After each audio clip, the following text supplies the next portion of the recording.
Terima kasih Anda masih bersama saya di acara Ki Candy dan masih ngobrol dengan Baim Wong.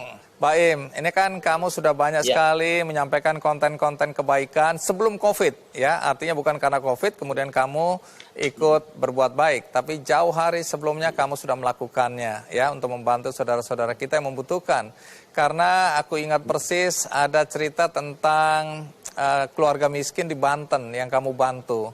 Nah, mungkin semua orang yang ada di sini yang nonton acara ini tidak sempat atau belum melihat, mendengar apa yang kamu lakukan. Itu ceritanya gimana? Kalau yang Banten itu sih agak menarik ya. Jadi saya itu ada acara suatu TV lah, acara TV. Saya jadi hostnya dan tiba-tiba kita datengin lah dua keluarga itu. Saya agak kagetnya ketika, maaf nih ya, dari TV-nya ngasihnya sedikit. Tiba-tiba saya malah kasihan sendiri dan akhirnya saya selipin dari saya. Dan tiba-tiba setelah saya pulang malah kepikiran lagi mereka. Saya itu kadang-kadang orangnya sangat sensitif sih gitu loh, maksudnya terlalu sensitif terkadang. Akhirnya saya balik lagi ke sana dengan bilang ya, karena yang satu keluarga itu dia pindah-pindah sudah sekitar 7 kali 8 kali. Dan kalau misalkan yang satu lagi itu dia rumahnya sudah nggak layak ya, nggak pakai keramik, pakai tanah liat segala. Terus habis itu kalau hujan bocor, bolong-bolong, saya kerasa kalau hujan aja sih pas itu beceknya minta ampun. Jadi saya kesana lagi dan saya bilang sama dia, saya akan bangunin rumah ya buat kalian, saya bilang. Nah itu serunya itu, Mas Andi, itu adalah ketika saya mau pertama kali posting itu sebenarnya 2 tahun yang lalu. Iya, kenapa itu? Dan saya masih bergerumbul di kepala saya antara ini postingan akan ria atau enggak ya, saya bilang.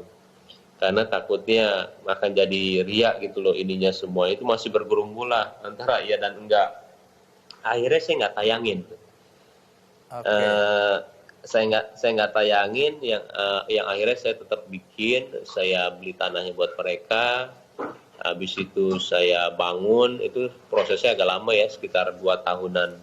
Nah, jadi yang paling menarik itu ketika itu saya malah posting yang lain dan akhirnya itu positif lah semua komennya dan akhirnya saya berani untuk tayangin yang rumah itu. Akhirnya udah alhamdulillah baru 2 hari kemarin saya ke sana, nangis juga sih, benar nangis. Kenapa mereka nangis? Yang terima kasih banget teman. Nangis lah melihat mereka terima kasih dan mereka nggak kepikiran sama sekali punya rumah yang punya istilahnya atas nama mereka sendiri. Kenapa saya melakukan ini semua? Karena saya itu percaya gitu loh. Dan di sini juga ada, menurut agama saya, di Quran juga dibilang kalau misalkan, saya berpikir kalau keluarga itu melakukan kebaikan di rumah itu, kayak sholat, memberi makan ke anaknya, ataupun istirahat, gimana, itu pahalanya sedikit akan ke kita. Jadi itu yang sangat saya percaya. Dan kenapa sampai sekarang saya juga gampang sekali untuk buatin orang apa atau enggak ngasih orang ini, karena saya tahu dari uang itu misalkan dia menjadi sesuatu pasti sedikit pahalanya akan ada ke saya. Sama seperti kita buat masjid ya, sama persis itu cita-cita saya sih buat masjid dari dulu. Mau banget ketika saya misalkan sudah nggak ada di dunia ini, tapi tetap kita didoain sama orang-orang yang di masjid itu. Jadi saya sangat percaya dengan apa ada yang namanya akhirat, istilahnya pahala yang kita tabung, itu saya percaya banget, makanya saya ngelakuin ini semua. Nah, waktu bangun rumah 2 keluarga di Banten ini, uangnya uang Baim pribadi? Iya, uang saya pribadi, malah kaget. Kok mahal? Saya bilang, saya bilang nggak segitu waktu itu, masih ada di Bandung. Oke, baik, menarik sekali ya, karena harusnya kalau mau cuma sebagai pencitraan dan ini cuma program televisi, harusnya udah berakhir di situ. Tapi hati kecil tampaknya nggak bisa dibohongin ya, bahwa ada sesuatu yang mengganjal sebelum kita betul-betul membantu keluarga tersebut. Ini hal yang juga aku baru dengar dan menurut aku positif sekali Baim. Terima kasih untuk itu.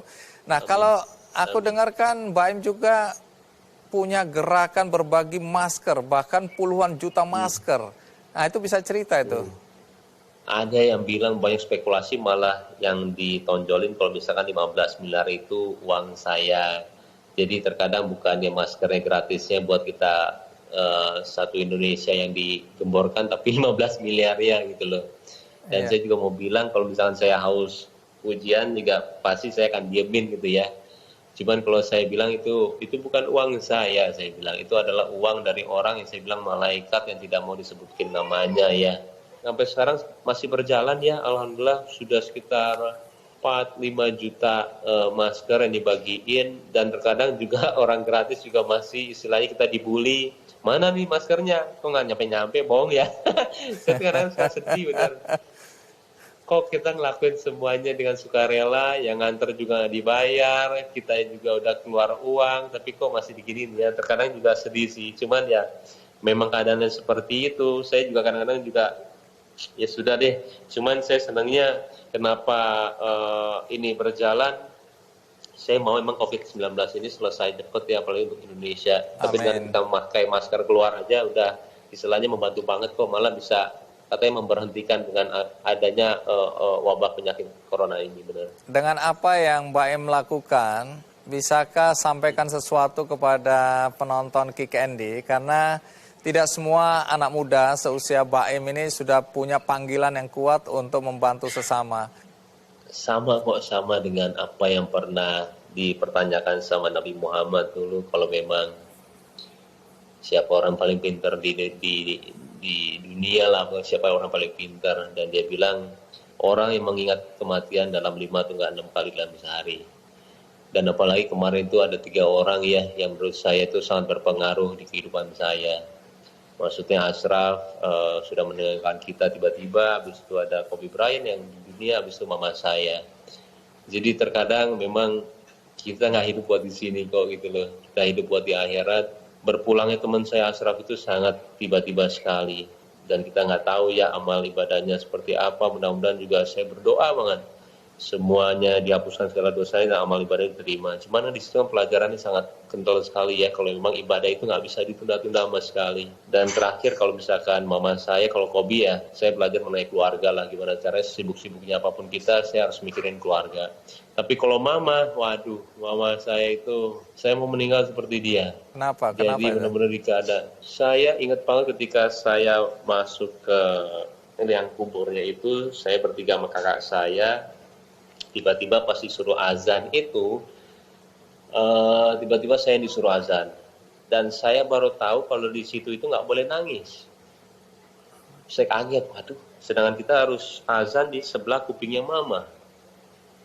Saya udah pikiran pasti nangis ini, saya nggak mungkin enggak. Cuman kata orang jangan nangis ya, karena nggak boleh, Pak Mali. Akhirnya ya udah saya azan, dan nggak ada perasaan mau nangis sedikit pun di situ. Dan yang bikin seperti itu adalah ibu saya. Saya nggak pernah ngerasa dari awal dia meninggal, menghembuskan nafas terakhir itu, nggak pernah saya itu nangis, walaupun saya mau banget nangis. Sama seperti papa saya. Dan dia seperti kayak mama saya itu mempercayakan diri saya sekarang. Mama itu ada di tempat yang indah, Mbak Im, jangan dinangisin. Benar-benar di tempat yang indah, jadi kamu nggak pantas untuk nangis, malah seharusnya kamu melihat mama, apa yang mama lakuin itu supaya kamu seperti ini. Dan meninggalnya di hari Jumat juga. Jadi buat saya itu adalah komplit, buat saya itu benar-benar istilahnya saya mau banget seperti itu. Dan sampai sekarang juga saya,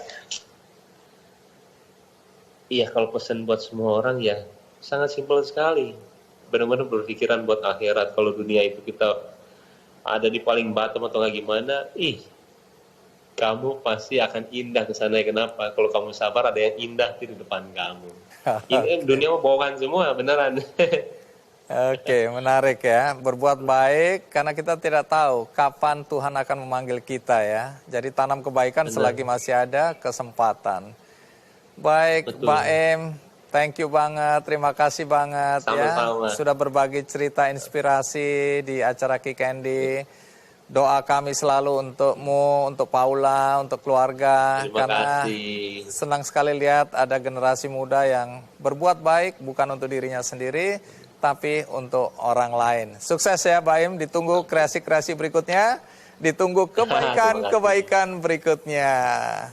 Ya, Ya. itu tadi Baim Wong dengan ceritanya. Sederhana sekali kelihatannya, tetapi ini adalah suatu perbuatan baik. Dan mudah-mudahan kita semua juga terinspirasi untuk melakukan hal baik dalam hidup kita. Dan berikutnya, tamu kita adalah seorang perempuan. Kalau lihat penampilannya, kalau lihat tatonya, kalau lihat caranya berbicara, atau caranya menyampaikan pesan melalui media sosial, mungkin kita agak bingung juga, agak urakan seolah orangnya. Tapi apa yang dia lakukan sesuatu yang berbeda dengan bagaimana kita melihat penampilannya. Siapa dia? Kita lihat nanti, ikuti terus Kick Andy. Dia melahirkan, tapi udah 2-3 minggu aku lupa gak bisa bawa bayinya pulang. Saya kenapa? Ada hutang rumah sakit.